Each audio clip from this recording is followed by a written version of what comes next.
Cakes that depend on egg for structure and leavening are known as foam cakes. Foam is simply a gas in liquid dispersion. When the egg is beaten until highly aerated, stable foam is produced, resulting in a very light sponge cake. Because sponge cakes are firm and stable, bakeries and pastry shops prefer these cakes for decorating and soaking in simple syrup. In balancing a sponge cake formula, the three main ingredients, egg, sugar, and flour, must be in proportion. There must be sufficient sugar to tenderize and stabilize the egg. However, if there is more than 125% weight of sugar to weight of egg, the cake could collapse. The amount of liquid must be adequate to dissolve the sugar and hydrate the starch. A sifted flour is then incorporated. The objectives of mixing sponge cake are to produce a stable, fully aerated foam, and to incorporate additional ingredients without losing aeration. Gently warm up the egg and sugar.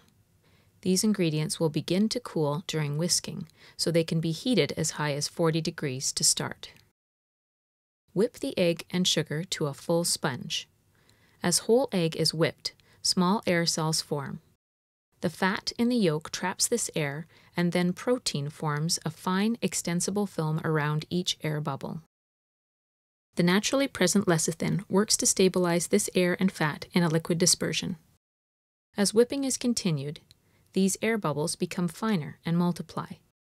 The sponge becomes less dense, the gravity of the batter decreases, and the color changes from gold to creamy white.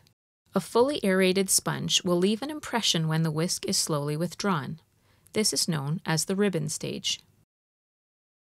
Mixing by hand, very carefully add the sifted flour and baking powder. Vigorous handling or overmixing will damage the sponge, and aeration may be lost.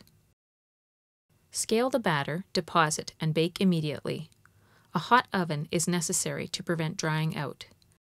Sponge layers can be baked at 205 to 210 degrees Celsius or 400 to 410 degrees Fahrenheit. To test doneness, press the center of the cake to check for firmness. A correctly baked sponge cake will spring back slightly and be golden in color. To avoid dehydration and shrinkage in the tin, special care must be taken not to overbake sponge cakes. When the sponge cake has been allowed to cool slightly, 1 to 2 minutes, it is tipped out on parchment and dusted with a sugar-flour mixture to keep it from sticking to the parchment when removed from the freezer.